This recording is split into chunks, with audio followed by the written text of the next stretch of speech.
Braço assistencial do Sistema OAB-RS, a Caixa de Assistência dos Advogados do Rio Grande do Sul tem como missão cuidar da saúde e do bem-estar dos colegas e de seus dependentes. A entidade oferece uma série de auxílios financeiros, estrutura e espaços para o exercício profissional, atendimento em saúde, além de centenas de descontos e vantagens em produtos e serviços conveniados. Estimulamos ainda a prática esportiva e a confraternização entre a classe por meio de eventos e ações pensadas exclusivamente para a advocacia. Saiba tudo o que a Caixa tem para te oferecer em www.caars.org.br. Estamos vivendo cada vez mais. Mais do que nunca, precisamos pensar na nossa longevidade financeira. Seja para cuidar da nossa vida, realizar nossos sonhos, garantir os projetos da nossa família ou pensar na sucessão patrimonial. Sabemos o quanto é importante ter a certeza de que as pessoas que nós mais amamos estão seguras. Por isso, há 185 anos, protegemos o bem mais precioso: vidas. Planeje-se hoje para ter um futuro tranquilo amanhã. Conte com a gente. Braço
Vou seguir a ordem, porque aqui no painel estou enxergando virtualmente algumas pessoas, tá?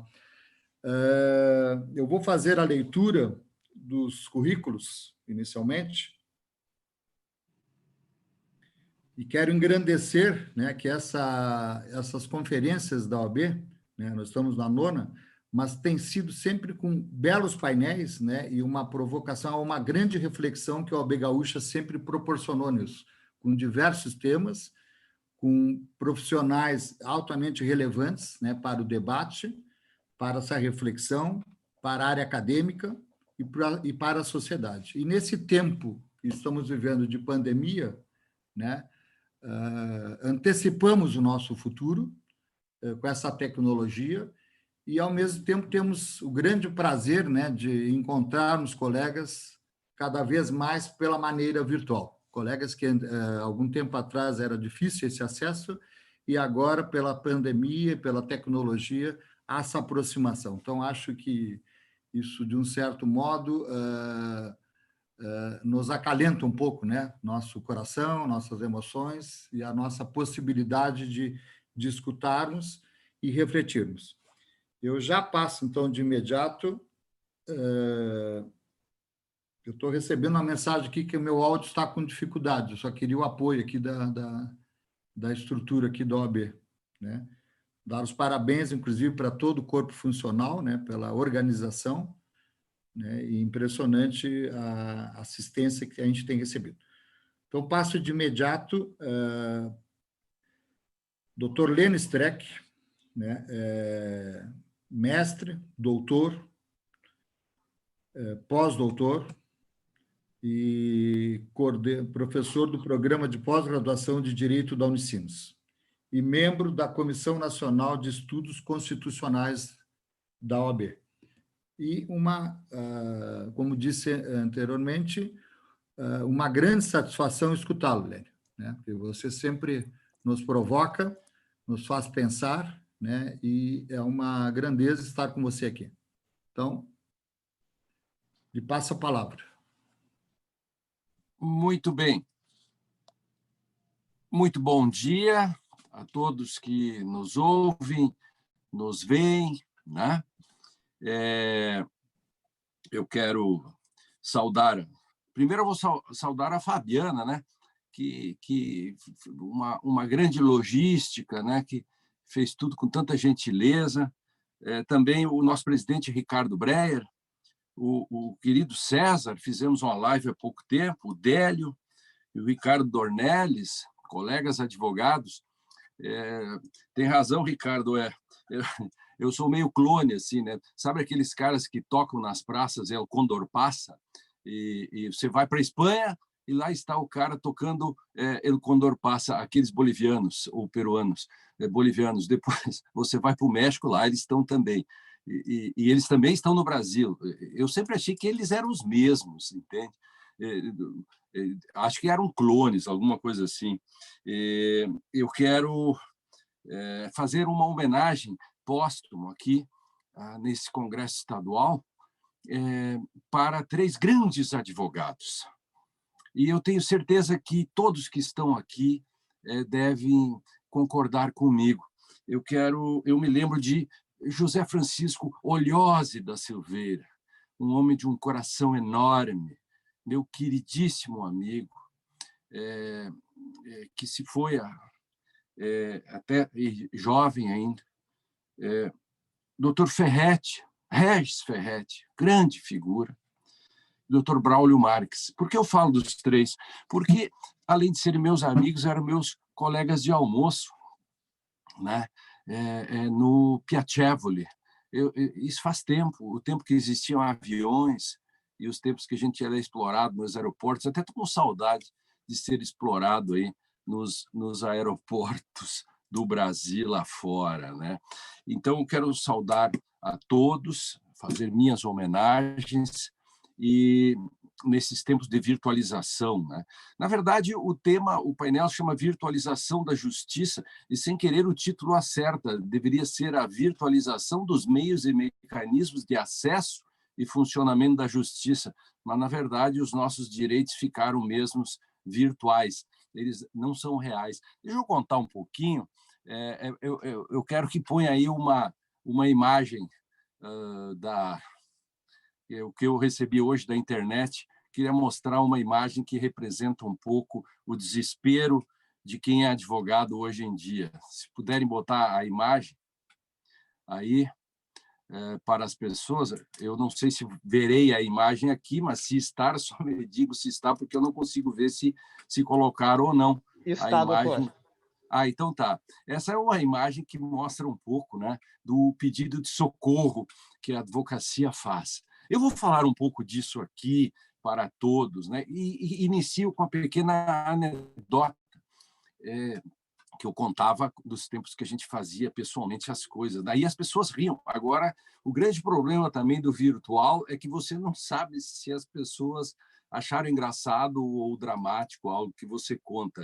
Essa é uma coisa que daqui a um tempo tem que aperfeiçoar. Ou a gente usa uma gravação, tipo faz na televisão, né, das pessoas rindo, ou as pessoas aplaudindo, ou as pessoas chorando. Mas vejam só, no Rio de Janeiro almoçavam um advogado, um juiz federal, um procurador da República, um delegado da Polícia Federal, né? E então todos almoçaram, cada associação pagou os almoços de cada um, menos o advogado. O advogado com seu terno surradinho e tal, tá coisa difícil, e todos saíram caminhando juntos. E um deles deu um chute numa garrafa e pulou um gênio e disse: cada um dos senhores tem direito a um pedido. E o juiz, claro, pulou na frente e disse: eu sou o primeiro. Ninguém se surpreendeu com isso. E ele disse: eu quero uma república só de juízes, federais até. E esse povo aí começa a me incomodar, fica peticionando, agravo, não agravo. Então, e o gênio disse: atendido, e mandou o juiz para uma república só de juízes. E o procurador da república disse: eu quero uma república só de procuradores, não quero nem promotores, eu quero uma república só de procuradores, né? Devia ser o Deltan, alguma coisa assim. E o gênio, pá, atendeu também. Aí o delegado da Polícia Federal disse: eu quero uma república só de delegados, eu não quero nem os assistentes, eu quero só de delegados. E pá, foi atendido. Aí ficou só o advogado. E o Eugênio perguntou e disse: você não está ansioso para fazer seu pedido? Peça aí. E ele disse: eu pedir alguma coisa? Tá bem. Tá ótimo assim, eu só quero um cafezinho. Então, juntando um pouco com esse desespero que está aí, esta anedota mostra um pouco, né, do que é a função de advogado, né, do Stoik-Mujik, que eu chamo, né, o fator Stoik-Mujik do filme, lá do filme A Ponte dos Espiões. Vamos lá, onde está a salvação também está o perigo. Eu escrevi em 2013, eu dizia assim: podemos dizer que estamos diante de uma inversão do clássico verso de Hölderlin, um poeta, né, que Heidegger gostava muito e que foi colega de Hegel, enfim, dessa época lá em Heidelberg e tal, e contemporâneo.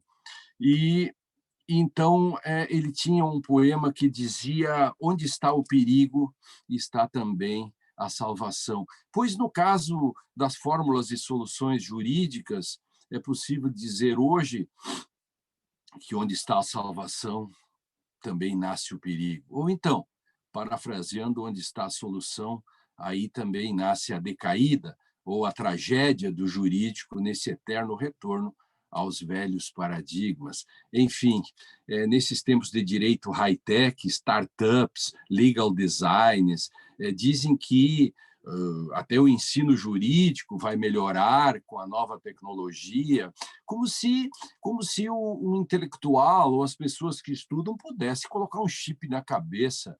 Eu só vou acreditar nisso tudo o dia que tiver implantado um chip em que o sujeito possa colocar toda a coleção do Pontes de Miranda na cabeça de alguém. Eu sou ainda do tempo que tem que ler os livros, né? Mas dá a impressão que com as coisas que falam hoje por aí, de que basta você ter informações que você fica um gênio. A grande questão é que quanto mais aumenta a informação, aumenta o número de imbecis também, o número de burros. Quer dizer, isso não muda nada porque a tecnologia não encurta a orelha de ninguém. Aliás, o T.S. Eliot, né, um poeta conservador americano, prêmio Nobel, escreveu há muito tempo dizendo que informação não é conhecimento, conhecimento não é saber e saber não é sabedoria. Todos têm informação, mas precisa de alguém que faça o filtro para transformar em conhecimento e assim por diante. Pois a tecnologia basicamente é a informação. Ela sozinha não quer dizer nada. Então, para registro aí, né, já estão fazendo até intimações criminais por WhatsApp. Recebi de manhã. Quer dizer, se no direito de família e privado faziam, mas o César Pérez já estão fazendo intimações criminais por WhatsApp. Então, eu quero fazer uma introdução, né? O papel garantidor do judiciário. O papel do judiciário é garantir o cidadão frente aos abusos, porque essa é uma questão da modernidade, essa é uma questão que se coloca, quer dizer, o Estado é grande, o cidadão é pequeno, por isso que não pode existir indúbio pro societate. Sabe por que não pode existir indúbio pro societate? Porque isto é a inversão de tudo, porque o Estado é grande, o indivíduo, o cidadão é pequeno, e o Estado, então, como ele é mais forte, o que se faz? Existe uma coisa chamada Constituição. Por que a Constituição existe? Para proteger o cidadão perante o grandão, o Estado. Agora, se você diz que é indúbio para o grandão, que sentido faz? Não, indúbio para o réu. Os gregos sabiam disso, e lá está lá na mitologia grega, já na peça Oresteia, em que o primeiro indúbio pro réu aconteceu lá. Então, parece que não aprendemos nada. Todo dia se fala de uma coisa que não existe, chamada indúbio pro societate. Vejam a Constituição, geopoliticamente, vejam a Constituição, onde estão as garantias? No artigo 5º. Por que eles estão lá na frente, no artigo 5º? É para proteger um poço cheio de jacarés e feras que nos protegem contra a barbárie. Então, o artigo 5º é para nós, é do cidadão se proteger. E o judiciário, no grande papel que a civilização lhe deu, é proteger, é fazer com que essas garantias sejam garantizadas para nós. Agora, o judiciário não pode se colocar como alguém que, por exemplo, queira ajudar o próprio Estado. O judiciário tem que ser esse guardião das garantias desse fosso que nos protege contra a barbárie. Isso é o judiciário. Então, hoje, quando, por exemplo, os nossos direitos estão diminuindo com o problema da virtualização, vou falar nisso aqui a pouco, dá a impressão que ele se coloca do lado do Estadão, do grandão, contra o pequeno, que César e eu, que Ricardo, nós defendemos, né? Nós somos advogados, os advogados são para isso, né? Então, nesse sentido que eu quero dizer, essa engenharia constitucional serve para isso. Então, já vinha ocorrendo, né, falando agora das origens justificativas, isso é de antes da pandemia, já vinha ocorrendo a difusão de julgamentos virtuais no sistema de justiça brasileiro, né, tornando-se cada vez mais frequente a ânsia de agilizarem processos, sobretudo nos recursos de massificação. Mas por que massificou? Por que nós temos? Vejam, de que adianta toda a tecnologia que nós temos? Se hoje você só tem 0,5% de chance de passar um recurso especial ou extraordinário. Se você fosse se operar e o médico lhe dissesse, doutor César, tomara que não, César, assim, doutor César, o senhor tem 0,5% de chance dessa operação estar certa. O César sairia correndo e disse assim, socorro, esse médico enlouqueceu. Mas tem toda a tecnologia. O que acontece? A tecnologia também, onde está a solução, está o problema. Um amigo meu, Dierli Nunes, de Minas, ele inventou um negócio, ele criou uma expressão muito interessante. Ele disse que os tribunais superiores têm uma espécie de Einsatzgruppen, né, que é os grupos de extermínio de recursos. Por dia são exterminados, né, com uma espécie de snipers, milhares de recursos por causa da massificação. Então, do que adiantou nós transformarmos tudo em virtual se nós não temos vantagens disso e a jurisprudência defensiva construída com o tempo, como uma adaptação darwiniana? O sistema se adapta darwinianamente. Por quê? Porque como nós temos o dever de fundamentação que não é cumprido, cada um decide como quer. Se cada um decide como quer, você entra com embargos, os embargos são rejeitados, você faz um agravo, cria-se um grande furdunço e depois você vai fazer o seu recurso e o seu recurso não será recebido e você tem que fazer. No crime, por exemplo, tem que entrar com habeas corpus, enfim, todas essas coisas. Há muitos anos que os estagiários e assessores passaram a ser os hermeneutas da tecnificação. Filmagens, gravações, tudo ficou clean. As mesas ficaram limpas. Mas quem assiste as gravações, os filmes, quem fica na frente da tela todo esse tempo? Alguém acredita que isto é examinado desse modo? Não, os estagiários, os assessores têm que fazer isso, eles têm que fazer aquilo que Hermes era um semideus que fazia a intermediação entre os deuses e os mortais. Hermes ficou poderoso, nunca se soube o que Hermes disse, ou o que os deuses disseram, só se soube o que Hermes disse que os deuses disseram.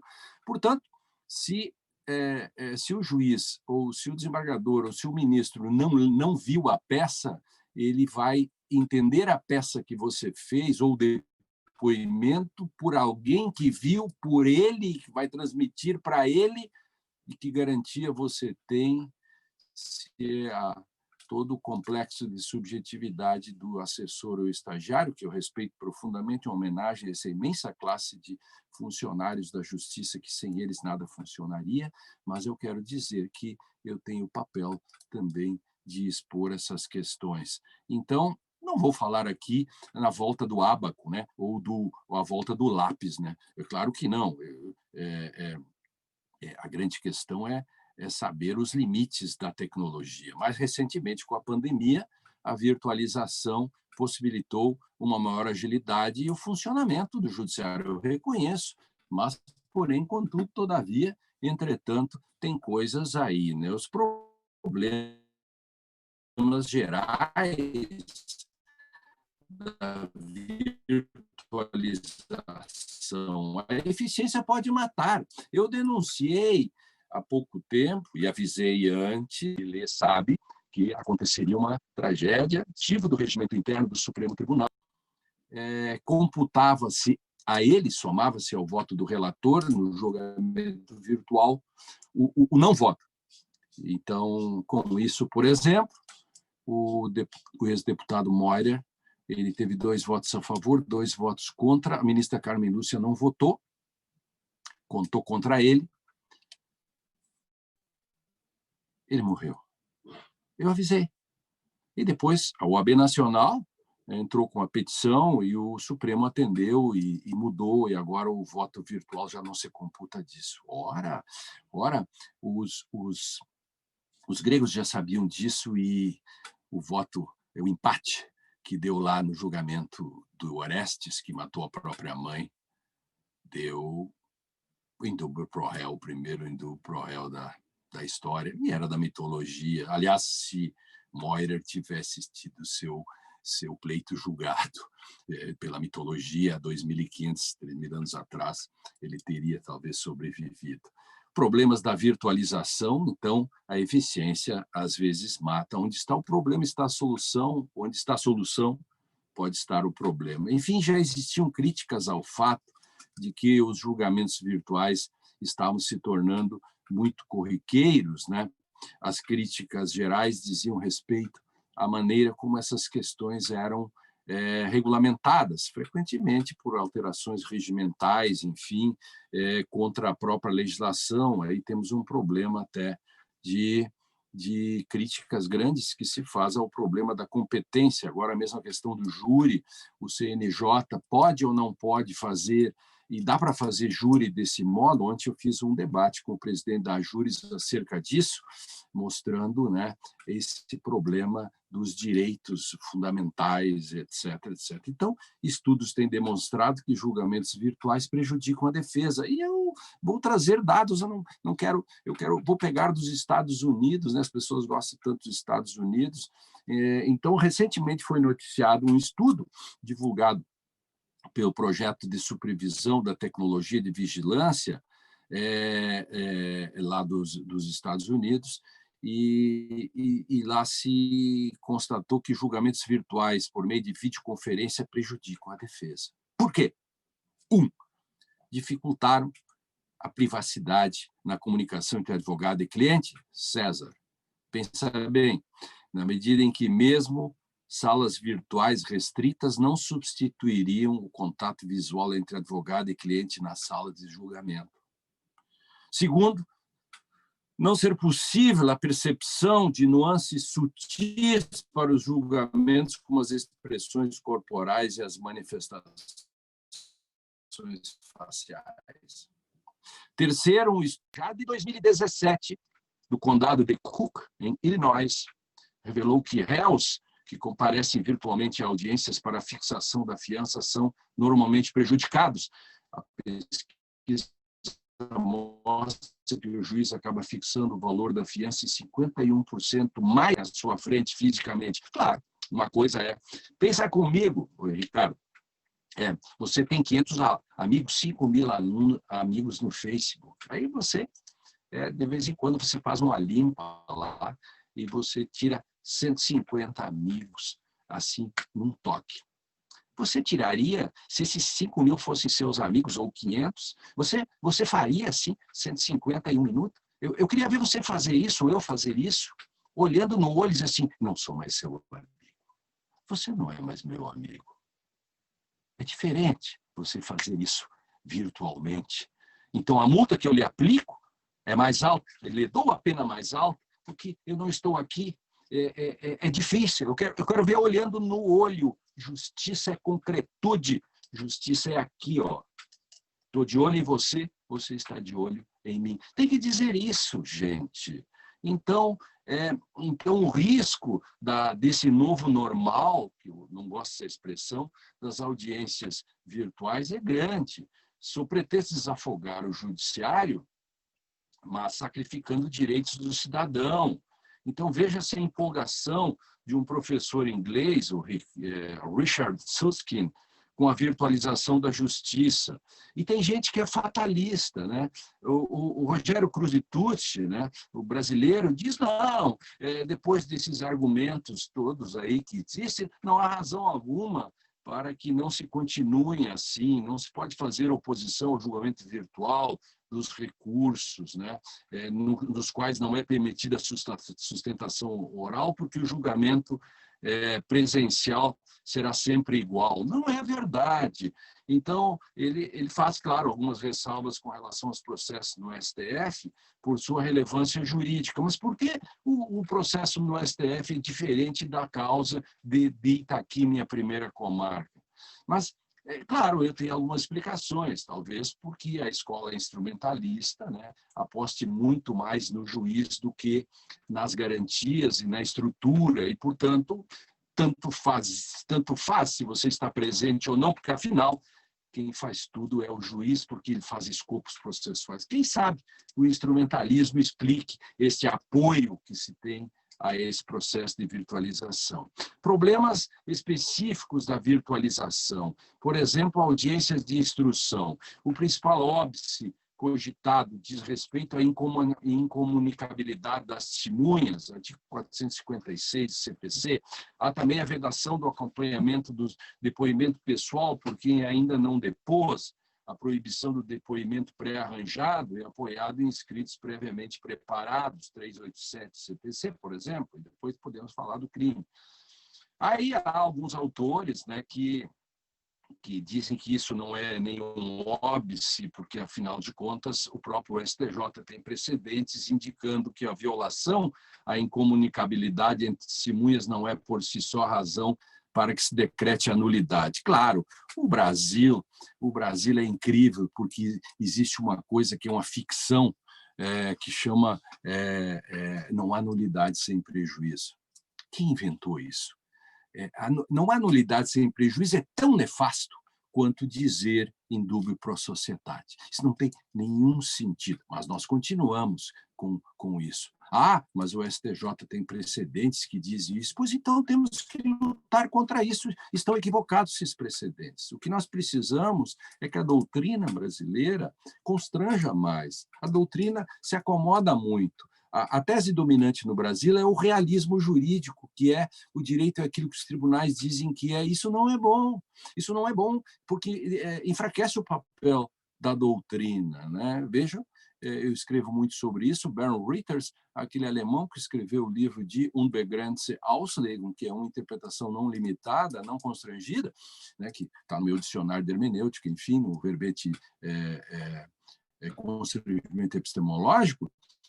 Ali está escrito, ele diz no livro, e diz lá por que o autoritarismo cresceu na Alemanha e acabou virando um constrangimento ao sistema jurídico, enfim, e a instrumentalização da própria Constituição de Weimar, e isso foi crescendo, e acabou dando tudo isso que nós temos. Então, testemunhas têm acesso. Né? Outra audiência de custódia. Veja, em suas recomendações, o CNJ vetou sua realização por videoconferência, por contrariar a essência do Instituto. Sei que alguns TRFs suspenderam, mas não consegui verificar como é que está a situação em todos os estados, né? Então, esse problema constatado nos Estados Unidos é a mesma coisa, a da questão da multa, aquela, é a mesma coisa da audiência de custódia. Se ela for virtual, é muito mais fácil manter a preventiva do que olhando no olho do réu aqui, ou no olho do advogado, depois de dizer eu quero, porque por tais e tais circunstâncias não cabe a preventiva nesse caso, ou aqui está a lesão que ele sofreu, enfim. Uma coisa, o virtual é um simulacro, essa questão. Então, nós temos que cuidar. O virtual não é o real. Então, assim, nós não podemos nem reproduzir o real, porque nós falamos por representações, e imagine se o próprio virtual se transforma num real. Esse é um grande problema. Então, a outra coisa, as deliberações colegiadas, agrava-se o problema da falsa colegialidade, né? Ficta colegialidade.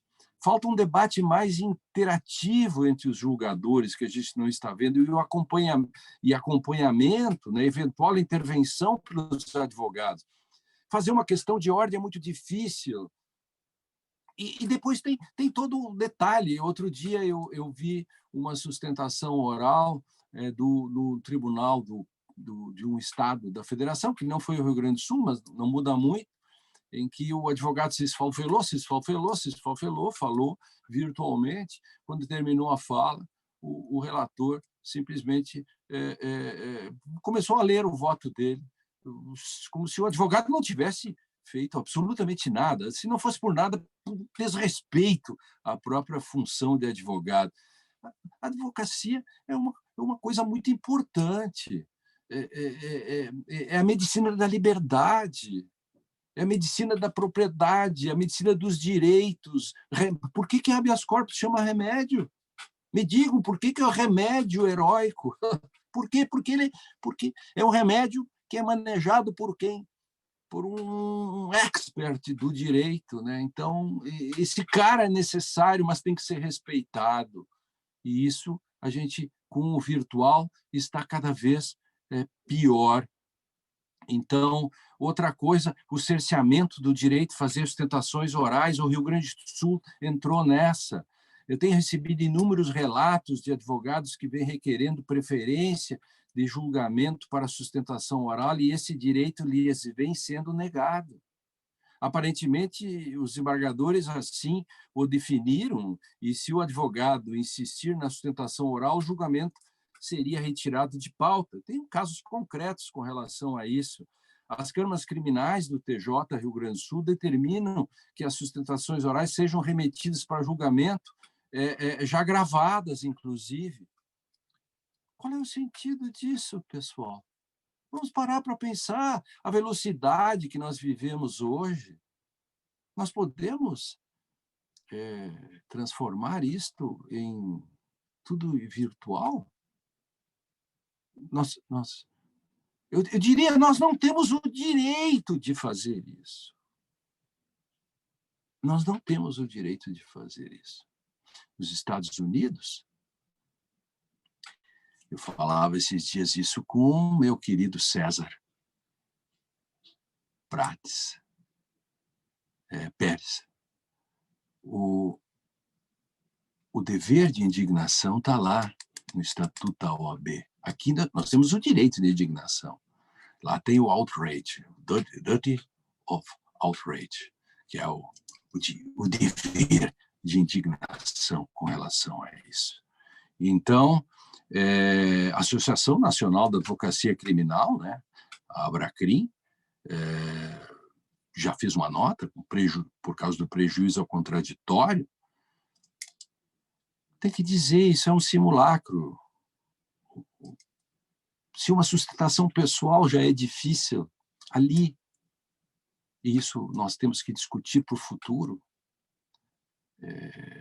a sustentação oral tem que ser mais importante, impactante do que ela tem sido hoje, no sentido da accountability, né, da prestação de contas que o outro lado, que é o judiciário. O judiciário tem que ser aquele que protege o direito de defesa e muitas vezes se diz em nome do combate ao crime. O judiciário não combate ao crime. Nem o Ministério Público combate ao crime. O Ministério Público teria que ser um garantidor dos direitos, como eu tentei ser durante 28 anos. Mas hoje vejo que essa questão transforma o Ministério Público num acusador sistemático, né? Tudo aquilo, né, que não se devia fazer. O elemento do direito comparado, por exemplo, a Espanha e a Colômbia declararam inconstitucionais os julgamentos virtuais por causa do direito de defesa. Eu estou trazendo isso, né? Então, é importante que se faça uma crítica à virtualização do direito. E aí, a partir de virtualização, o direito se torna virtual. Então, na verdade, nós temos que fazer uma crítica à virtualização do modo de acesso e à virtualização do próprio direito, produto disso tudo. Então, há muito tempo, eu já vinha criticando isso tudo, né? Antes da pandemia, eu não quero a volta do lápis, mas, por favor, eu não posso deixar ou permitir ou aceitar que direitos sejam transformados em algo virtual, simplesmente assim, e que não seja real. Então, o Brasil, a virtualização corre o risco de ser uma espécie de cloroquina da justiça brasileira. Bom, vamos falar sério sobre isso, né? O Brasil é um dos poucos países a apostar pesado na virtualização da justiça, teve avanços e tudo antes mesmo da pandemia. Mas não podemos transformar o dever de fundamentação, o dever de se fazer uma prestação jurisdicional efetiva numa espécie de terceirização, por vezes, as assessorias, ou até mesmo, que a gente sabe que hoje, até mesmo em tribunais superiores, quem atende já não é o ministro. Você pede uma audiência e quem atende é um assessor. Gente, isso não pode ser assim. Essa é uma questão que eu levo, e já falei para o presidente Felipe, outro dia a gente falou com o presidente Breyer, enfim, as OABs têm que, a OAB tem que protestar contra isso. Muitos já estão celebrando como se isso é um pioneirismo brasileiro que nos daria vantagem nesse novo cenário no mundo. Primeiro, o Brasil não disputa nada, não é campeonato mundial de prestação jurisdicional. Cada estado tem a sua prestação, cada país. Por isso, de certo modo, nós já estávamos recorrendo cotidianamente a algo que o resto do mundo só faz numa situação extraordinária. Para nós já fazíamos rotineiramente. Então, o que nós perdemos? Parece que nós perdemos o caso concreto. Quando eu fiz faculdade, em 1800 e pouco, minha faculdade eu fiz logo depois da Guerra Farroupilha, lá ainda, eu acho que era o século XIX, não lembro bem, faz muito tempo, e nós falávamos que direito é uma questão de caso concreto. Onde é que ficou o caso concreto? Hoje os tribunais fazem teses, são abstratas, gerais, a gente fala em precedentes, precedente é obedecido ou não, muito a critério pessoal, ou enfim. Então, nós temos que buscar o fortalecimento da estrutura, da lei, da jurisprudência, da doutrina, para que eu tenha mais previsibilidade. Eu não posso correr sozinho e chegar em segundo. Essa é a questão. Eu não posso ter um habeas corpus negado em 4, 5 linhas. Não posso. Eu tenho direito à fundamentação. Eu tenho direito fundamental a uma resposta adequada e o judiciário tem o dever fundamental de dar uma resposta, tudo conforme a fundamentação que está lá.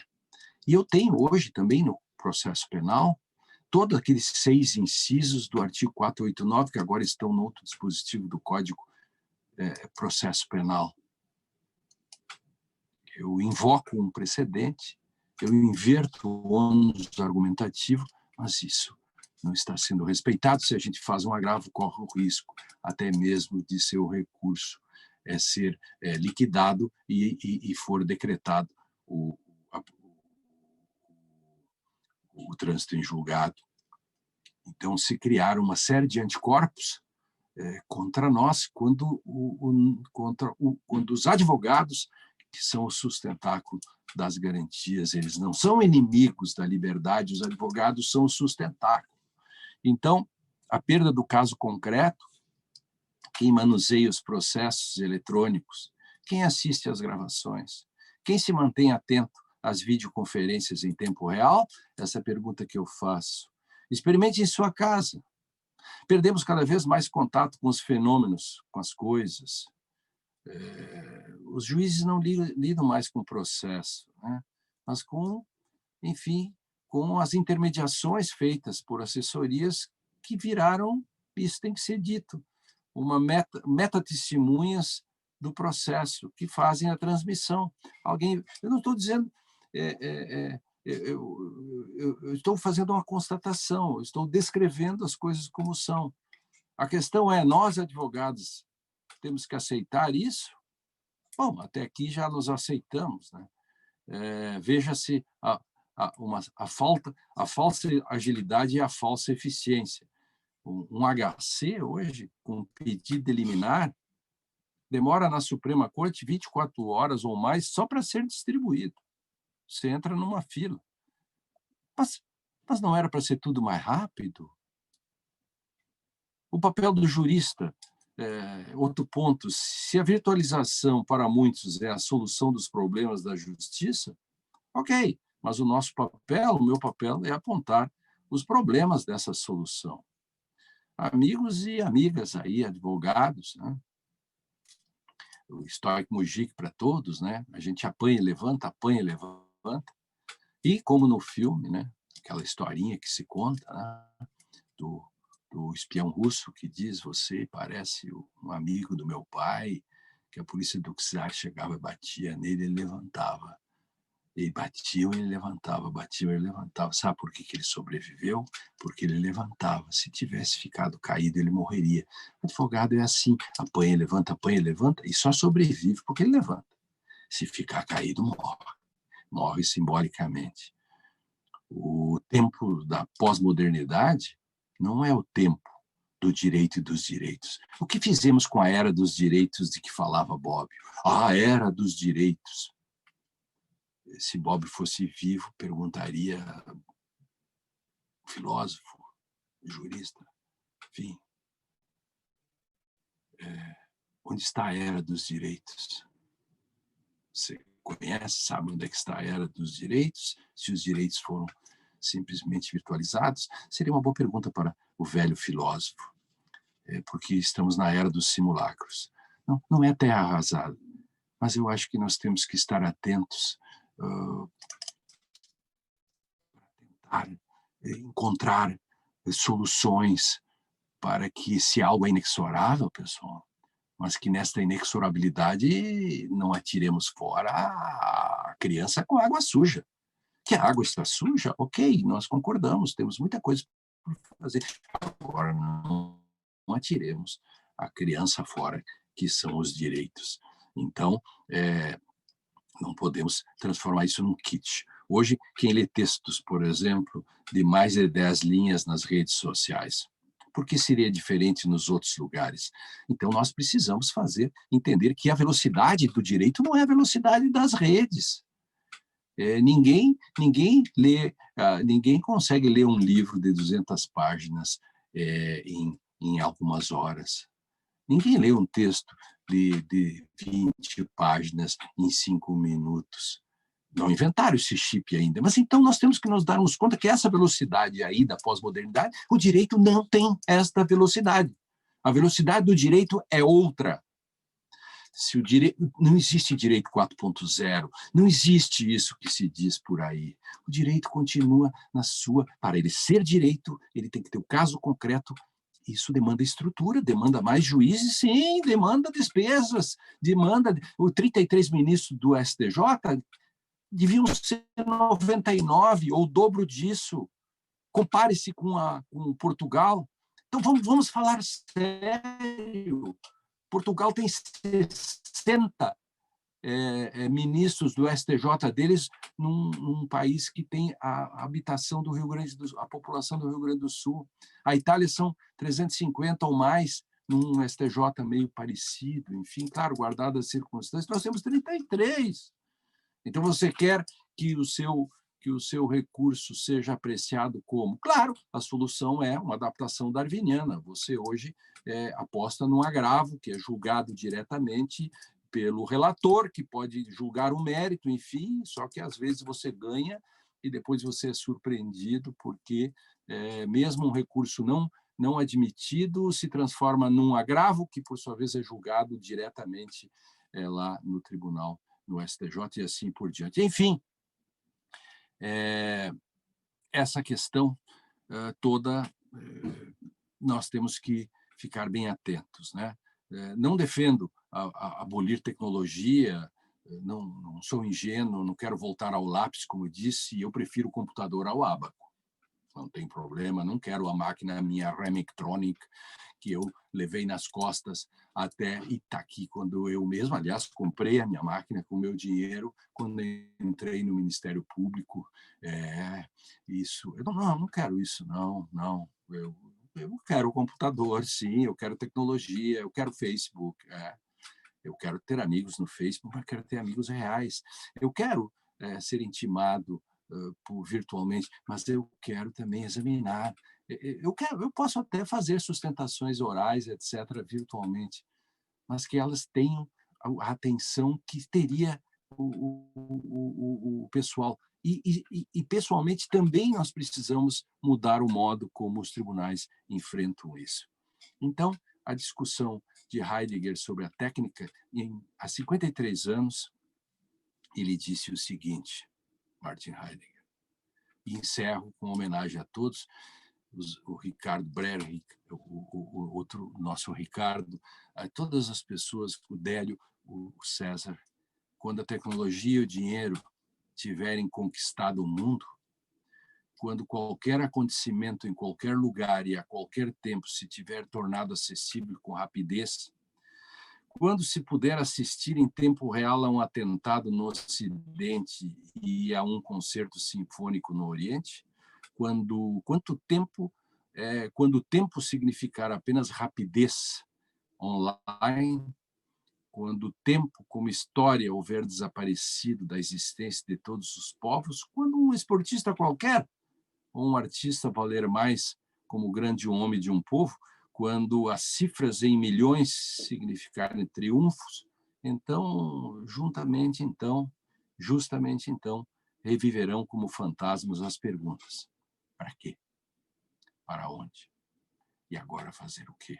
A decadência dos povos já terá ido tão longe que quase não terão mais força de espírito para ver e avaliar a decadência simplesmente como decadência. Essa constatação nada tem a ver com pessimismo cultural, nem tampouco com otimismo. O obscurecimento do mundo, a destruição da terra, a massificação do homem, a suspeita odiosa contra tudo que é criador e livre, já atingiu tais dimensões que categorias tão pueris como pessimismo e otimismo já haverão de ter se tornado até, quem sabe, ridículas. Escrito em 1953, faz tempo, faz muito tempo. Há que se cuidar e tomar cuidado com tudo isso. Grande abraço, fico à disposição, quero ouvir meus colegas e é isso que eu estou pensando. Grande abraço. Brilhante, Lênio. Obrigado. Emocionante te escutar aqui. Né? Tocaste em pontos que só poderia ser tu mesmo, né? Trazer isso para neste momento, né? dessa indignação e dessas transformações que estamos vivendo, né? Na advocacia, dentro do judiciário e pela sociedade. Então, esse tema, a virtualização dos direitos fundamentais, né, direito e tecnologia, ele realmente nos faz pensar muito. E temos aqui, né, uma grande dificuldade agora para os nossos debatedores, né, poderem fazer suas contribuições exatamente em cima do que você nos apresentou. E eu inicio pelo nosso ilustre colega, Dr. César Pérez, um advogado renomado, presidente da Anacrim, colega de ordem, né, e alguém que sempre nos traz grandes contribuições e grandes reflexões. É um prazer, doutor César Pérez, contar com a sua presença aqui neste evento da Conferência Estadual dos Advocacia. Bom dia a todas e todos. Inicio por saudar o querido presidente Ricardo Breyer, e também a colega de conselho, a doutora Fabiana Bart, pelo brilhantismo do evento. Quero agradecer penhoradamente também pelo convite que me fizeram. Quero dizer que é uma honra estar aqui, em especial na companhia dos ilustres colegas que estão integrando essa mesa, essa bancada virtual. Doutora Gabriela Lorenzetti, doutor Délio Lins e Silva, doutor Fabrício Castro, doutor Ricardo Dornelles, e o nosso querido, meu amigo pessoal, querido amigo, como tu bem disseste, Ricardo, é um ícone da advocacia, um jurista que dispensa maiores apresentações, o meu querido Stoic Mujik, Lênio Streck. O Lênio é o Stoic Mujik. Stoic Mujik no filme, a inspiração do filme A Ponte dos Espiões, para quem não assistiu, era o advogado resiliente, resistente, aquele que não caía, tá? Que não se submetia, que se insurgia, que tinha coragem, que entendia o compromisso de verticalidade, de indignação da advocacia. E, como bem diz o nosso palestrante, nós não temos somente o direito, mas nós temos a obrigação de nos insurgir quando os direitos fundamentais dos nossos clientes forem atingidos, porque esses direitos não são nossos, não estão disponíveis à advocacia, e vou mais, não estão disponíveis sequer a eles, porque interessa ao Estado democrático de direito que todos tenham as suas garantias fundamentais consagradas. E o Lênio já começa chutando o balde e falando dos ídolos da gente, o T.S. Eliot, que pelo próprio Hemingway, que é reconhecido um dos maiores escritores, pensadores da geração dele, e vai dizer, e aí tem uma frase dele que também que eu sempre me lembro, E me lembro de ti, Lênio. Quem pensa, numa terra de fugitivos, quem caminha na direção contrária, dizia o T.S. Eliot, parece que está fugindo. Na linha do que tu responde, do que tu defendes, a questão de hoje, que a defesa da Constituição hoje parece ser um ato revolucionário, quando isso deveria ser o normal, ilustres colegas. O normal no Estado Democrático de Direito, o que se espera é justamente um compromisso com a Constituição Federal. Né? Eu não sei, os colegas, e por isso eu quero dizer da minha satisfação de estar aqui mais uma vez com o querido Lênio Streck. Eu não sei os colegas, mas eu detecto uma tentativa do Poder Judiciário, por quem eu tenho enorme respeito. E, evidentemente, que eu não estou generalizando, todo mundo sabe que, as exceções nós conhecemos, mas uma tentativa do Poder Judiciário de amesquinhar os direitos fundamentais, e eu estou fazendo um recorte no processo penal, porque o meu tempo é curto, né? O tema hoje são direitos fundamentais, nós vamos ficar no processo penal, e até porque o palestrante também fez um foco sobre isso. Eu detecto uma tentativa de menoscabar, de diminuir, de avançar sobre os direitos fundamentais, sob a rubrica da necessidade de proteção em relação à pandemia, cuja necessidade de cuidados que todos devemos ter, não se nega, evidentemente que não se nega, mas eu noto que isto, e vamos falar sobre isso em seguida, se tiver tempo, eu noto que isso está servindo de motivo, né, para que se avance sobre isso. E eu não sei, meu caro Lênio, se esse menoscabo é a advocacia, porque eu estou aqui em casa, eu tenho estrutura, eu posso acessar, fazer audiências, enfim, entrar nesse jogo, né, da virtualização, mas muitos colegas nós já sabemos, e não é esse, não dá nem para ficarmos aqui falando sobre isso, não tem essa condição. Eu não sei se o menoscabo, retomo, é a advocacia ou se o menoscabo é os direitos fundamentais. Se a desculpa é justamente ou o direito ao devido processo legal não é um direito fundamental. E o devido processo legal, a legislação processual penal que regula o direito, o devido processo legal filtrada, inoculada pelo vírus constitucional, Lênio, como tu dizes. Ou isso não é um direito fundamental do cidadão. Ou será que a legislação infraconstitucional estaria disponível, que trabalha com processo penal, estaria disponível ao Poder Judiciário? O Judiciário tem legitimidade para legislar sobre isso? Parece que não. Ou o direito ao contraditório, que está lá também no artigo 5º da Constituição Federal, como direitos e garantias fundamentais, não passou a não ser um direito fundamental. O direito à ampla defesa passou a não ser um direito fundamental. Então, eu digo isso porque eu me insurjo frontalmente, supinamente, contra essa tentativa de se produzir audiências de modo virtual, a produção de prova de modo virtual.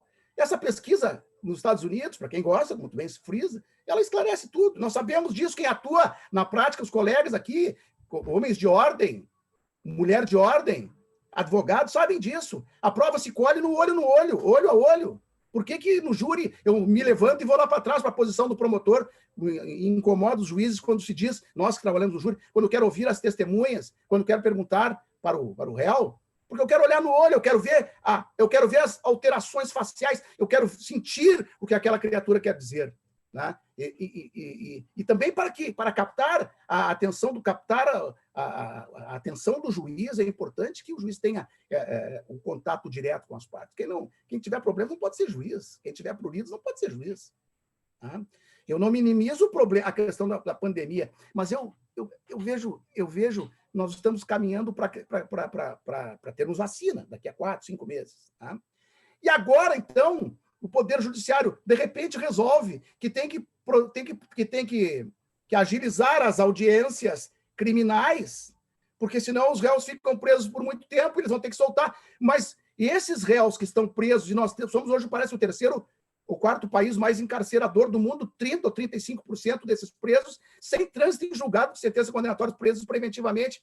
Mas e a maioria dessas situações, o excesso de prazo dele já ocorria antes da pandemia. E agora, então, por isso que eu digo que é uma desculpa, né? Quem sabe vamos rever. Eu convido o Poder Judiciário, então, a que reveja essa questão dos presos, como quer a lei, a mudança legislativa. Reveja a condição dos presos e aqueles que estão na iminência, porque a prisão preventiva, a não ser que haja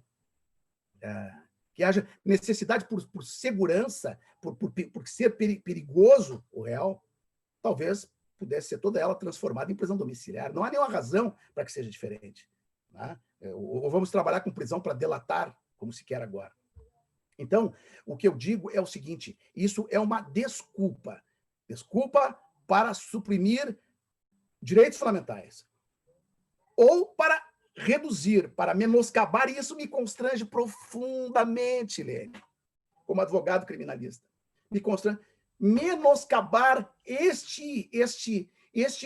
o advogado, a advogada, cuja profissão tem assento constitucional, que é um colaborador, que é indispensável para que haja justiça, mas que, nas suas sustentações orais, parece ser visto por setores do Poder Judiciário como empecilhos, como pessoas que estão ali para atrapalhar, para que o Poder Judiciário possa ser produtivo e dar ao réu o que ele merece, que é uma condenação mesmo.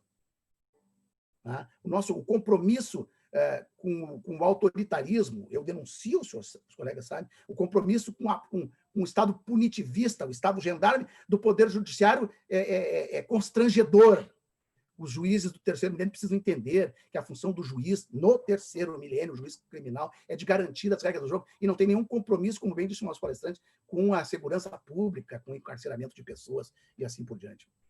Então, eu quero dizer que imagine no júri, como também lembro do nosso palestrante, um júri que a oralidade é fundamental do júri. O júri já tem problemas porque as peças são lidas. E aí eu tenho o Hermes trabalhando, né? O Ministério são lidas para os jurados, dando a interpretação que quem lê quer dar, que a autoridade que colheu quis dar.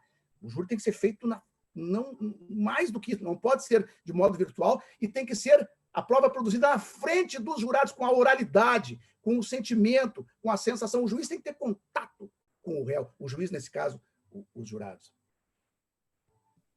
Nós fizemos, e aí eu sei que eu tenho pouco tempo, meu tempo vai caminhando para o final, e aí o creme de la creme desse abuso, felizmente eu tive a honra de assinar aqui, de produzir a Anacrim. A Anacrim não se conformou, não nos calaremos, e fizemos uma nota denunciando o que o Tribunal de Justiça do Rio Grande do Sul, por quem eu tenho enorme admiração, por quem eu tenho enorme respeito. Então, essa é uma crítica, como tu dizes, Lene, uma crítica liana, cavalheiresca, tá?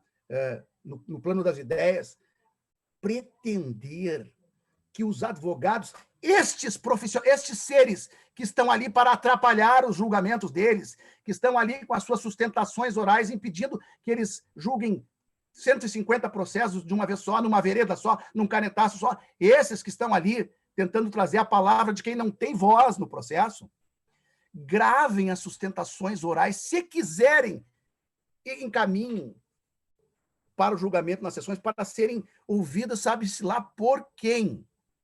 Eu acho que a sustentação oral gravada deve ser direcionada direto ao assessor, né? Excelentíssimo senhor assessor.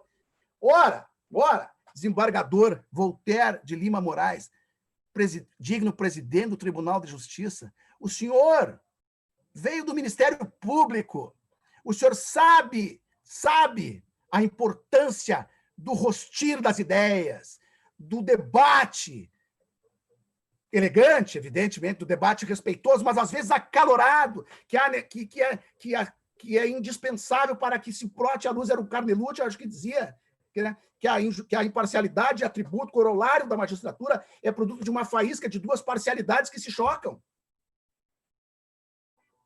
O senhor desembargador, presidente do Tribunal de Justiça, Voltaire de Lima Moraes, eu quero lhe dizer que não faz jus à sua história, essa determinação. Isto não somente enxovalha, avança sobre os direitos e garantias fundamentais dos acusados, mas demonstra, caem as máscaras, demonstra muito bem a falta de apreço pela advocacia, pelo contraditório, que deveria ser o norte do Poder Judiciário, que deveria inspirar o Poder Judiciário, que deveria ser a baliza do Tribunal de Justiça. Nós, Anacrim, e tenho certeza, porque eu conheço o presidente Ricardo Breyer, não nos calaremos e nós não aceitaremos esse tipo de situação. Nós faremos um barulho nesse Estado. Eu vou citar até já um habeas corpus aqui do querido colega Rodrigo de Oliveira Vieira, que o STJ... E nem era essa situação, era contra o Tribunal Federal da Quarta Região, que propôs que o julgamento sem a sustentação oral e já conseguiu eliminar nesse sentido, cumprimento do colega, que dá exemplo a todos os demais. Mas o Tribunal de Justiça vai muito mais longe do que isso. Se eu quiser e gostar, devo gravar. Eu me pergunto, como é que fica, se eu tiver nas situações em que a defesa fala no recurso do Ministério Público, fala depois do Ministério Público, como é que eu vou enfrentar o que disse o procurador de Justiça? E como é que eu vou, advogado, como é que eu vou interceder, falar pela ordem, como reclama a nossa lei federal, que muitos preferem chamar de Estatuto da OAB, e para mim está tudo certo, nossa lei federal, que diz que o advogado tem o direito, e mais do que o direito, o dever na defesa, de se insurgir e falar pela ordem para esclarecer situações de fato. Como é que isso vai funcionar? Porque nós estamos incomodando, não é? Nós estamos incomodando. Então, eu detecto, queridos colegas, esse menosprezo. Eu só não sei bem ainda se é pelos direitos fundamentais, ou se é pela própria advocacia, ou se é pelos dois. Tá? Mas nós vamos saber em breve, porque nós não, aviso, encaminhando para o final da minha fala, eu já estou nos meus 10 minutos, nós não nos calaremos. A Anacrim do Rio Grande do Sul não vai se calar, e eu tenho certeza que a OAB também, podemos contar com a OAB, conheço o presidente Ricardo Breyer, para fazer esse enfrentamento como nos moldes, com a força, com o peso da advocacia e com o peso que esse enfrentamento merece ser feito. Muito obrigado. Obrigado, doutor César Pérez, brilhante, como sempre. E também seguindo aqui, né, em função do nosso tempo, que muito nos abrilhanta aqui o evento, temos dois presidentes, né, de seccionais, nosso presidente Délio Lins e Silva, do Distrito Federal, e o doutor Fabrício Castro, presidente da Bahia. Então, eu passo de imediato a palavra ao doutor Délio Lins para as suas considerações.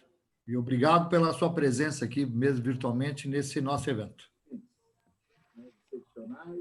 Muito bom dia a todas, muito bom dia a todos. Eu quero inicialmente agradecer ao OAB do Rio Grande do Sul pelo convite, na pessoa do nosso querido presidente Ricardo Breyer, que é uma grande referência para todos nós. Fabrício está aqui, presidente da Bahia, não me deixa mentir. Esse grande presidente, exemplo de luta, né? Exemplo de uma pessoa aguerrida, exemplo de um presidente que a ordem tem que ter à nossa frente. Então, cumprimento de uma forma toda especial toda a OAB do Rio Grande do Sul, toda a advocacia do Rio Grande do Sul, cumprimento a nossa mesa virtual, o presidente Ricardo Dornelles, nosso presidente da Anacrim, César Pérez, nosso Fabrício, presidente da OAB da Bahia, a Gabriela, nossa relatora da mesa, e de uma forma toda especial, nosso palestrante, Lênio Streck.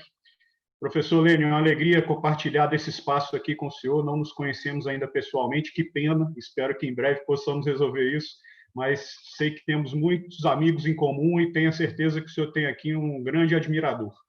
E, então, é uma alegria muito grande poder participar desse evento com tantas mentes brilhantes.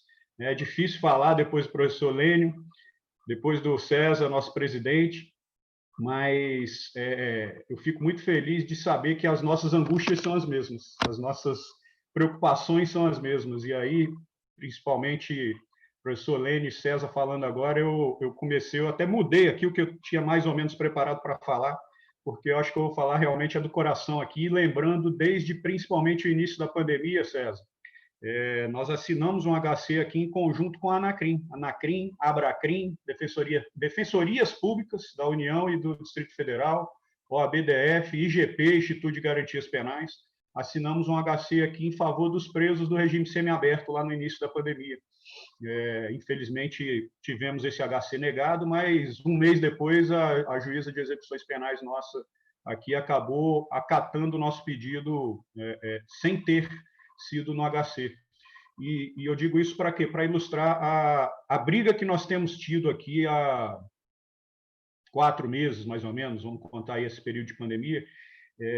Brigas essas que foram várias, foram muitas, iniciaram lá com a questão dos prazos, contagem de prazo, abrir fórum, fechar fórum, atendimento por parte da magistratura, atendimento por parte do Ministério Público. E aí nessa sua ponderação, César, não sei se é o amesquinhamento dos direitos fundamentais ou da advocacia. Eu, sinceramente, estou mais para achar que é da advocacia, sabe? Eu acho que, infelizmente, e aí graças a Deus é uma minoria, mas, infelizmente, muitos dos magistrados, dos membros do Ministério Público, especialmente, têm aproveitado esse período de pandemia para nos excluir, né? Para nos excluir cada vez mais e do sistema penal, principalmente, do sistema de justiça, né?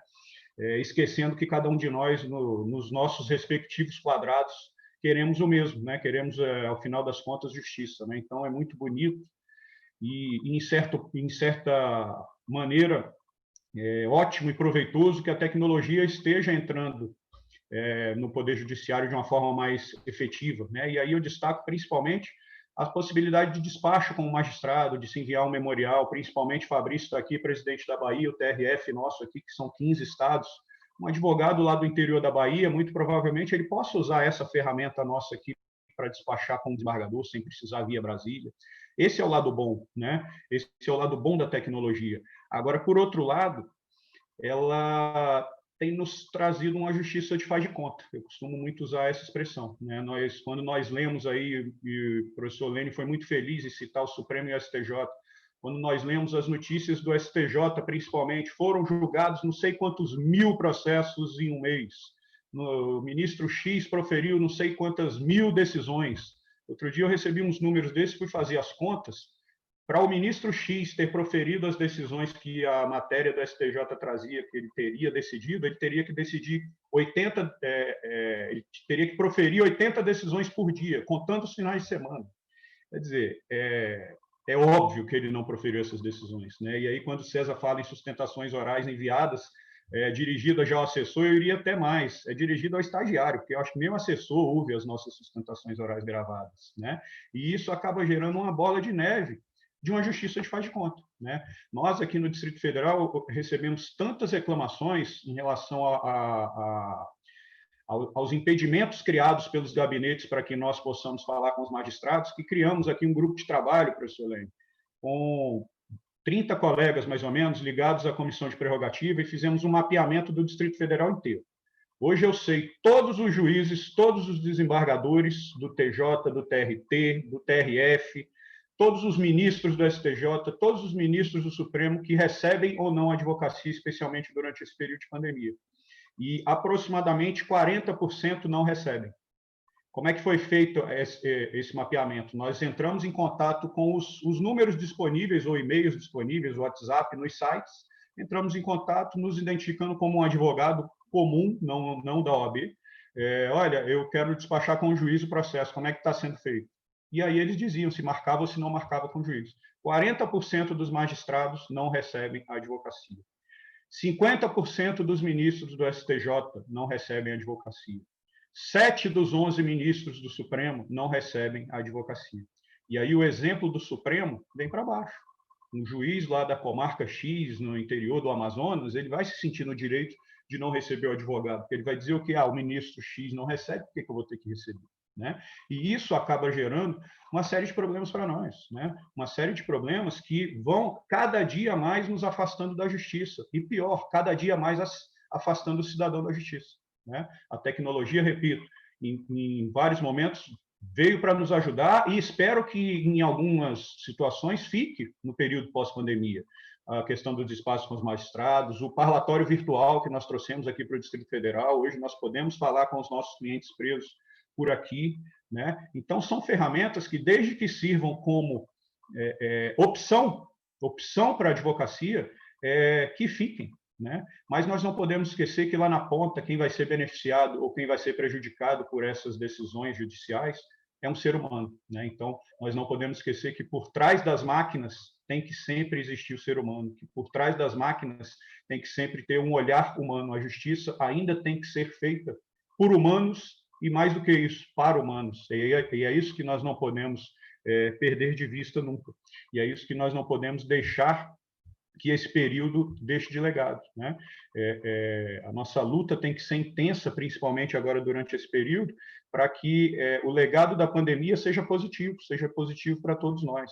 Eu não consigo conceber, sinceramente, uma audiência de instrução ser realizada por videoconferência. Eu não consigo conceber uma sustentação oral ser realizada por videoconferência. Fizemos um ofício aqui ao TJ, presidência e corregedoria, e tivemos uma reunião com os juízes auxiliares da presidência e corregedoria. Esse ofício fui eu, pessoalmente, que sentei e escrevi. Eu não quis passar para ninguém, não pedi para ninguém minutar. E eu coloquei naquele ofício todas as reclamações que, esse ofício tem uns 2 meses, mais ou menos, que estávamos ali ouvindo. E aí eu botei, olha, o que nós temos a requerer é que... E aí botei todas as reclamações. Magistrados não atendem, o Ministério Público não atende, audiência de instrução não pode ser feita assim, testemunha está em local não seguro. E tivemos uma reunião lá, foi física, foi, talvez, Fabrício, eu acho que foi a única reunião física que eu tive durante esse período de pandemia, com todos os assessores lá da presidência, os juízes auxiliares, eu e um dos nossos diretores. E aí uma das juízas vira para mim e fala assim, doutor Délio, esse ofício pegou um pouco mal aqui para nós magistrados, no nosso grupo de juízes, porque ele foi um pouco acima do tom. Eu ainda tive que ouvir isso, César. Aí eu viro para ela e falo assim, que bom, doutora, que foi fora do tom e pegou mal para vocês. Que bom, porque aí eu tenho certeza que eu fui ouvido. Quem sabe, a partir de agora, a gente consiga ter um diálogo para que todos nós possamos contribuir no sentido de se fazer justiça, né? E aí, conversa vai, continuamos a conversa, e aí, certo momento, um dos juízes vira para mim, doutor, porque o CNJ ele só faz defender a advocacia. Eu falei, pô, engraçado, que a impressão nossa é exatamente o contrário, que ele só faz defender a magistratura. Aí ele vira para mim e fala, será que a OAB poderia nos ajudar em relação a um pleito nosso de parar de contar durante o período de pandemia as estatísticas? Eu falei, claro que podemos, desde que vocês continuem trabalhando, né? E aí falamos da audiência de instrução. E quando eu disse isso, eu falei, olha, audiência de instrução vocês nunca vão ter o apoio da OAB para fazer enquanto o tribunal não fornecer um local seguro para a testemunha ser ouvida, porque a testemunha pode estar com a arma apontada para a cabeça onde quer que seja, né? E aí ele vira, me pede esse apoio ao CNJ, dizendo o seguinte, doutor, mas a gente tem que voltar a realizar as audiências porque nós temos os números das estatísticas para prestar ao CNJ. Então, foram essas 2 pérolas que eu ouvi nessa conversa. Eu virei para ele e falei, doutor, eu me preocupo, sinceramente, muito mais com a justiça do que com as estatísticas. Se a preocupação do tribunal é com as estatísticas, então, infelizmente, eu acho que nós vamos ter que continuar brigando, no bom sentido, até que a justiça volte a ser mais importante do que as estatísticas. Por que eu estou dizendo isso? Para ilustrar o período que nós estamos passando, né? Como disse, eu ouço muito essa frase do Kaká, eu não sei se foi você, César, que copiou dele ou ele que copiou de você, eu acho que ele que copiou. É revolucionário defender a Constituição, né? Infelizmente, nós estamos vivendo tempos onde é revolucionário defender a Constituição, defender garantias básicas do cidadão. Eu me lembro de uma frase do ministro Pertence, num dos últimos julgamentos que ele participou no Supremo, e eu uso essa frase até hoje nas minhas petições. Se o Estado tem dificuldade em cumprir as garantias básicas do cidadão, alguma coisa há de errado com esse Estado. Eu gravei aquilo e ouço na minha cabeça aqui como se fosse ontem. E é isso, né? Se o Estado tem dificuldade para cumprir as garantias básicas, alguma coisa há de errado com esse Estado. E nós precisamos contribuir, e aí nós, como dirigentes do OAB, para que esse Estado se endireite, né? Para que esse Estado volte aos trilhos, para que nós possamos voltar a confiar nesse Estado, né? E eu acho que esse período de pandemia nos reforça muito essa necessidade, nos deixa muito mais evidente essa necessidade, e nos mostra a importância da advocacia, nos mostra a importância da Ordem dos Advogados do Brasil. Então, estou vendo que o meu tempo está se esgotando, como uma mensagem final. Eu quero deixar aqui a nossa necessidade de todos juntos levantarmos essa bandeira, né? Essa bandeira de defesa da Constituição. Sermos revolucionários, né? Eu acho que esse é o papel que nos cabe hoje. Então, finalizando, presidente Ricardo, que eu estou vendo que você já está olhando aqui para a minha cara, precisando cortar, e é isso mesmo, é a função do presidente de mesa. Eu registro mais uma vez aqui o meu agradecimento, o agradecimento da OAB-DF, e nos colocando sempre à disposição para participarmos de, enfim, tudo que pudermos, em parceria sempre com a OAB do Rio Grande do Sul, que já são 2 eventos da semana passada para cá que nós fazemos em parceria, e que essa parceria seja cada vez mais frutífera, duradoura e prazerosa. Muito obrigado a todos e a todas. O Ricardo, só para corrigir, o Cacai copiou de mim a frase de 2015, quando, antes do impeachment da Dilma, no Rio de Janeiro, na palestra na OAB, eu falei que cumprir hoje a lei e a Constituição é um ato revolucionário. Aí depois eu cedi gratuitamente, brincando, né, meu querido Cacai. Hoje nós estamos repartindo a autoria dessa frase aí, e que que é de fato muito importante, né? Eu só estou brincando um pouco porque eu gosto muito do Cacai, mas a frase é de 2015. Pois da próxima vez, professor, que eu ouvir ele falando, eu vou falar para ele citar a fonte. Pode que eu já vou constrangê-lo. Pode. Só, não, eu, na minha fala, frisei isso quando comecei a saudar o Lênio, frase do Lênio. Frase do Lênio. O TSL, essa linha. O Cacai é... Beleza. Muito importante. Obrigado, doutor Lélia, nosso grande irmão, parceiro aqui de OAB. Realmente somos... Presidente Ricardo, eu só queria um segundo. Está cortando aqui, eu não sei se está dando uma interferência no áudio aí do teu, César. Está me ouvindo bem agora? César? Me ouves bem? Me ouves bem? Ok. Está me ouvindo? Estamos. Não, eu só queria dizer o seguinte, registrar aqui, ó, a alegria como advogado de ver de volta de Lombo, o meu querido Jorge Luiz Dias Fara, que está em Bagé agora nos assistindo, recuperado, e também a querida doutora Cléa Carpe da Rocha, também, que passou por esse momento difícil, e de novo, firme e forte conosco aí. Um abraço aos dois, nos dois, o cumprimento a toda a advocacia. Desculpa, eu devia ter te falado isso antes, mas falo agora. Obrigado, César, bem lembrado, né? Que bom ver o nosso ilustre colega Fara recuperado dessa situação, né? Bom, então, dando continuidade, né, teremos a honra aqui de escutar o doutor Fabrício, presidente da Seccional Bahia, nossa co-irmã, né, terra do Luiz Viana, grande parceiro, e uma honra tê-lo aqui conosco, doutor Fabrício. A palavra é sua. Bom dia a todos e a todas. Quero inicialmente agradecer Estão ouvindo meu som? Pronto. Queria inicialmente agradecer o convite da OAB Rio Grande do Sul, na pessoa do presidente Ricardo Breia, um grande amigo, uma referência que tenho. Não posso vir ao Rio Grande do Sul também e mandar um grande abraço ao presidente Lamáquia, de quem fui conselheiro federal, uma referência que temos também. Um abraço a todas as advogadas gaúchas também, na pessoa da nossa Cléa Carpe, referência de todo o sistema OAB.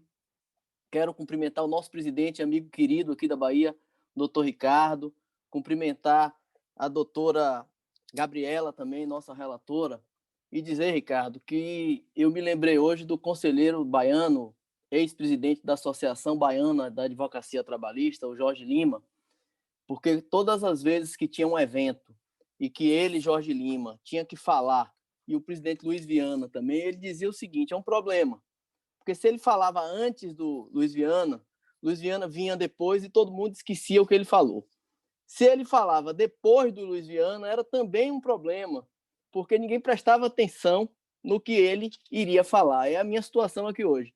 Falar depois do doutor César, depois do doutor Délio, uma das referências que eu tenho também como presidente, e que dirá então do nosso palestrante, doutor Lênio, é uma responsabilidade imensa que nós vamos enfrentar com a mesma coragem que o Jorge Lima enfrentava aqui quando tinha que participar dos eventos junto com o Luiz Viana.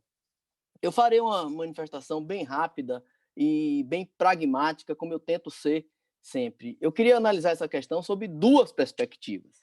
A primeira perspectiva, e nós precisamos entender o contexto histórico, é que não apenas os direitos processuais fundamentais, está havendo uma relativização dos direitos fundamentais como um todo.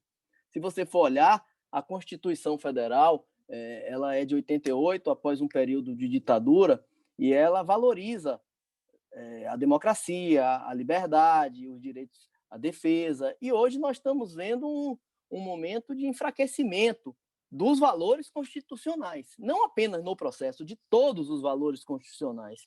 Quando a gente vem para o processo, eu não posso entender, por exemplo, que os direitos processuais estão sendo reclamados, e eu vou pontuar as questões trazidas pelo doutor Lênio, quando você tem intimação criminal por WhatsApp, quando você tem júri virtual, quando você tem, como o próprio Délio colocou, audiência de instrução telepresencial. Aqui na Bahia, em Ilhéus, houve uma audiência criminal em que as testemunhas estavam no quartel, Délio.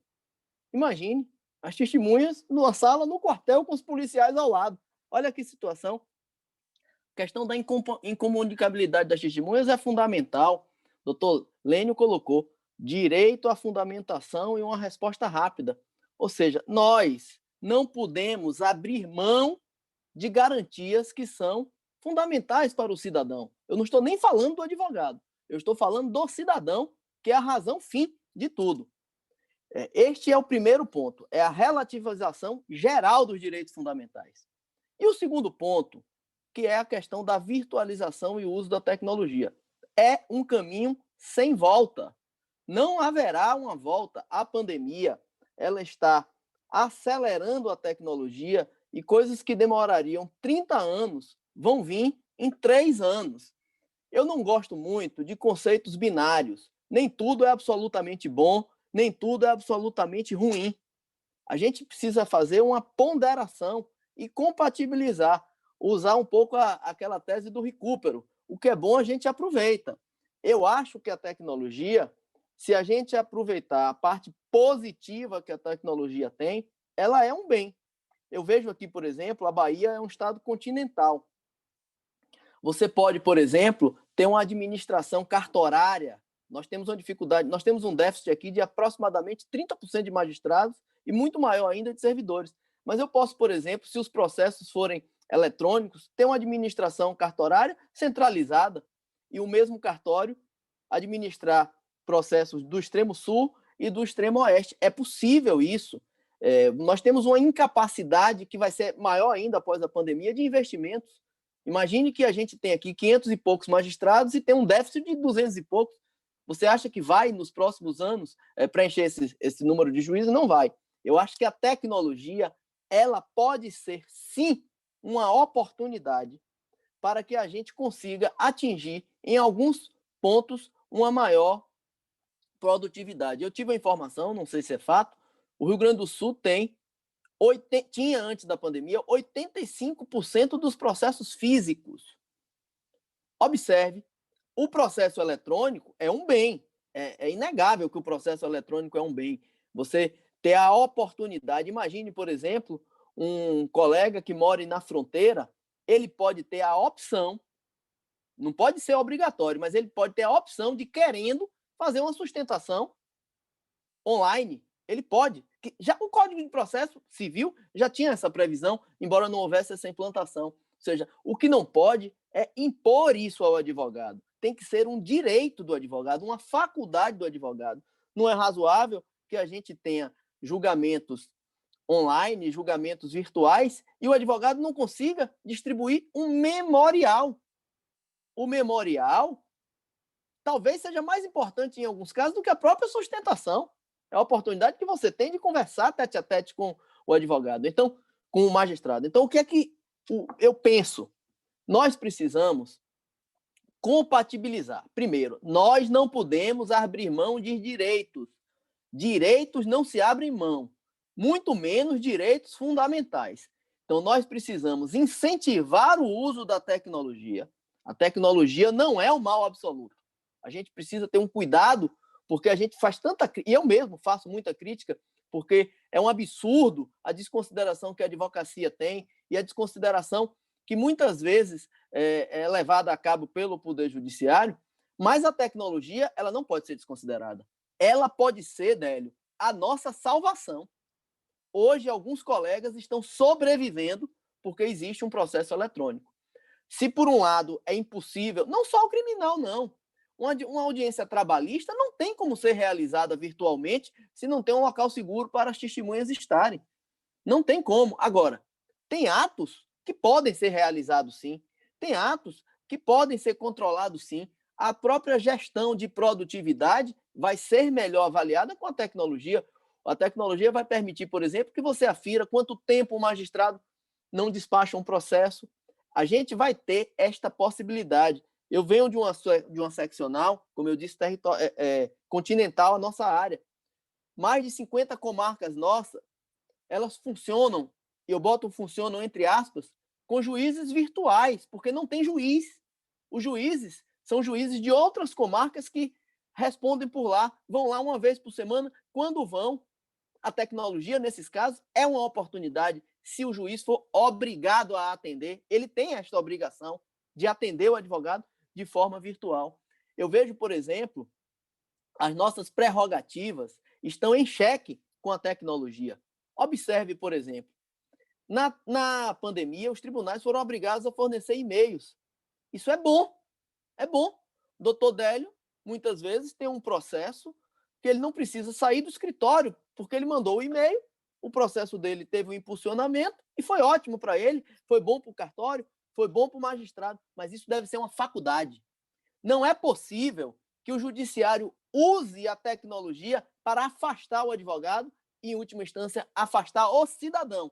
Então, nós na OAB e nas associações irmãs, porque a Anacrim, a Associação Trabalhista, no caso a ABRAT, são associações irmãs que andam de braços dados com a gente, nós precisamos fazer o quê? Ser intransigentes com os direitos fundamentais, especialmente com os direitos fundamentais processuais. E nós precisamos também ser intransigentes com o bom uso da tecnologia. Eu vejo, o Délio falou aí, eu não posso deixar de falar esse assunto, porque é um assunto que me incomoda muito. Por exemplo, o exemplo que vem de cima. Quando o Supremo Tribunal Federal, os juízes não atendem. Agora eu fico vendo, por exemplo, este inquérito que trata da questão dos blogueiros. Este inquérito, e eu abomino as ameaças que se fazem às instituições, as ameaças que se fazem aos ministros, abomino tudo isso. Essas pessoas têm que ser responsabilizadas. Essas pessoas precisam ser responsabilizadas. Mas eu não consigo entender que o direito de defesa está sendo respeitado nos autos de um inquérito, decisões excluindo contas. Ou seja, se a moda pega, o juiz de primeiro grau vai fazer a mesma coisa nos autos. Quando o Ministério Público manda, não sou criminalista, mas imagina, o Ministério Público manda lá um relatório, o juiz, nos autos do inquérito ainda, vai suprimir direitos. O que é isso? E a OAB precisa se manifestar com relação a esse ponto. A OAB não pode ficar silente também em relação a esse ponto, porque não é possível. O Estado democrático de direito está em risco. Está em risco por todos os pontos de vista. Então, a nossa posição é essa. Eu queria, mais uma vez, agradecer a oportunidade que a OAB do Rio Grande do Sul tem dado para que a gente possa, com toda liberdade, tratar de temas importantes, convergir, divergir e construir uma advocacia e uma sociedade melhor. Muito obrigado e um abraço a todos.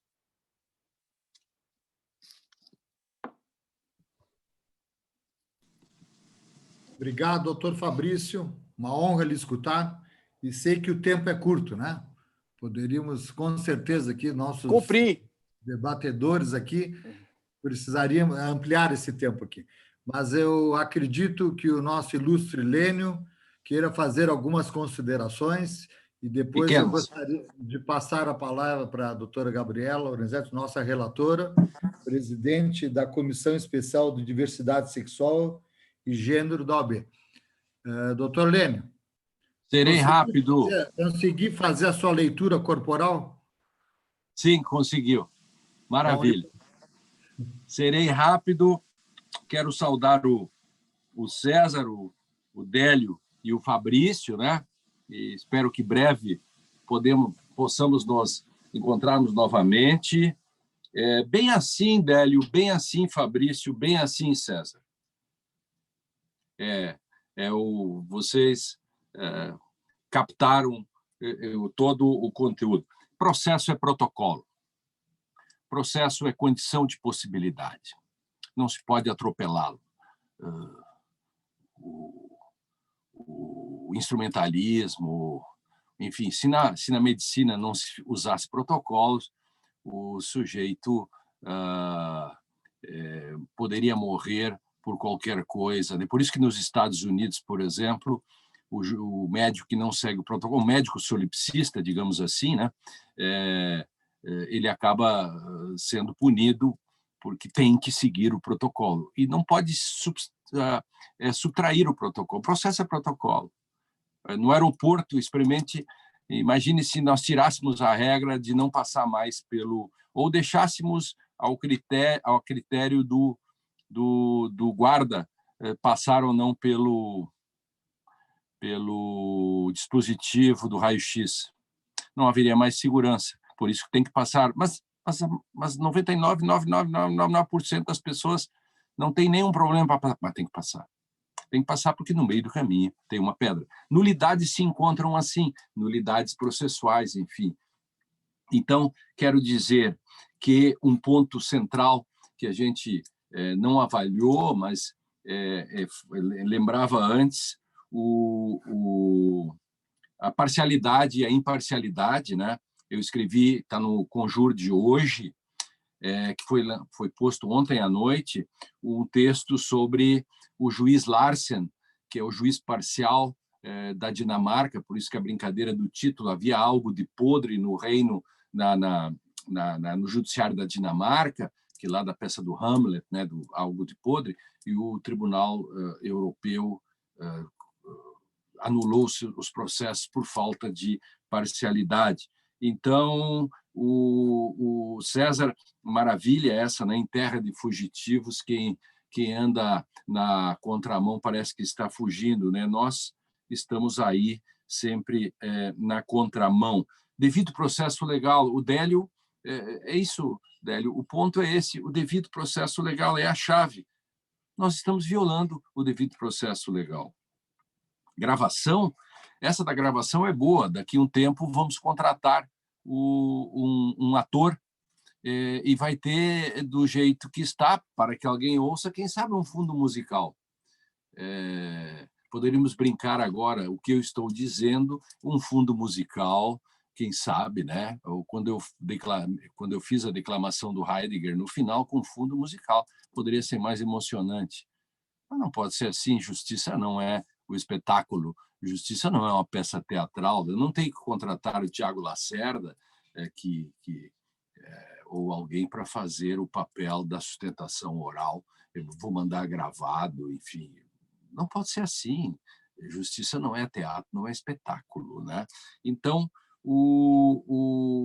era isso que eu queria só concluir, agradecendo de novo à OAB estadual, cumprimentando o presidente, Ricardo, a ancoragem do nosso Ricardo aqui nesta webinar, o Délio, o Fabrício, da bela Bahia, né, da Terra Boa, do Distrito Federal, enfim, também, o César, Ana Crim, eu disse Abracrim, mas para mim tudo, porque eu sou membro dos dois, eu sou membro, sócio de honra da Anacrim, que me deu o título, né, lá pelo nosso querido Jamie Walker, né? Olha como eu pronuncio o nome dele, né?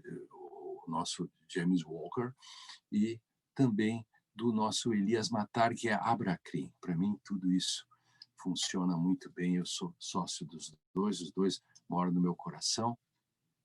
Vamos em frente, nós vamos resistir. Cumprir a lei e a Constituição é um ato revolucionário. Frase que eu estou agora cedendo um pedaço para o Cacai, já que ele falou bastante, então também vou repartir com ele. Um grande abraço a todos. Muito obrigado.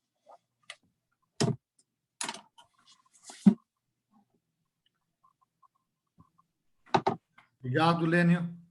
Eu passo, então, de imediato aqui para a doutora Gabriela Lorenzetti, nossa presidente e relatora, para algumas considerações suas, né? Bom dia a todos e a todas. Obrigada, Ricardo.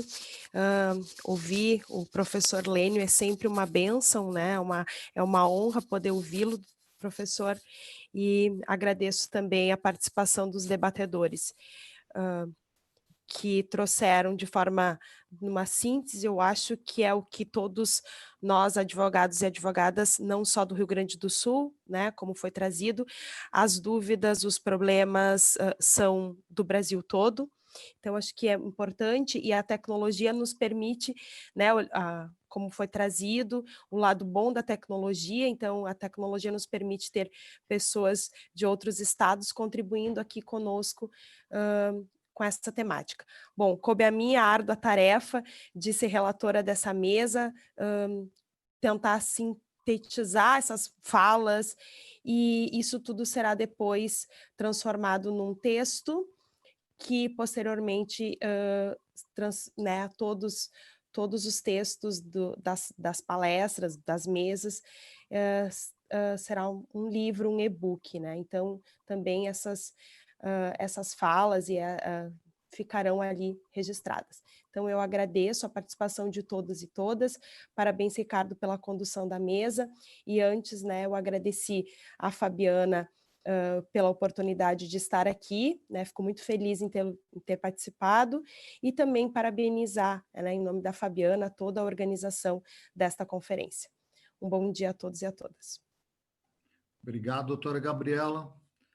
Um grande desafio, né, e brilhante, né, esse papel como relatora para essas obras que depois são publicadas, né, pelas nossas conferências. Então, agradeço aqui todos os nossos debatedores, para Dr. Lênio Streck, Dr. Délio Lins Silva, pela sua presença, pela OAB Distrito Federal, Dr. Fabrício, pela OAB Bahia, uma grande satisfação revê-lo, Dr. César Seres, pelo seu brilhantismo, né, pela sua condução também na área criminal, como expoente, e avisar que depois teremos na continuidade agora outros eventos da nossa conferência, que se encerra hoje, né, com vários painéis e com certeza uma alegria, né, poder participar aqui e conduzir esses trabalhos aqui, escutá-los, aprender, né, refletir e levarmos essas reflexões para os 4 cantos aí do nosso Brasil. Obrigado a todos presentes que nos assistiram até esse momento.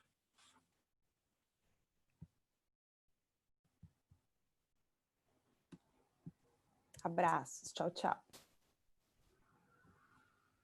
Abraço, tchau a todos. Obrigado a todos. Abraço a todos. Abraço a todas e todos. Gabriela, o Guilherme Brechbiller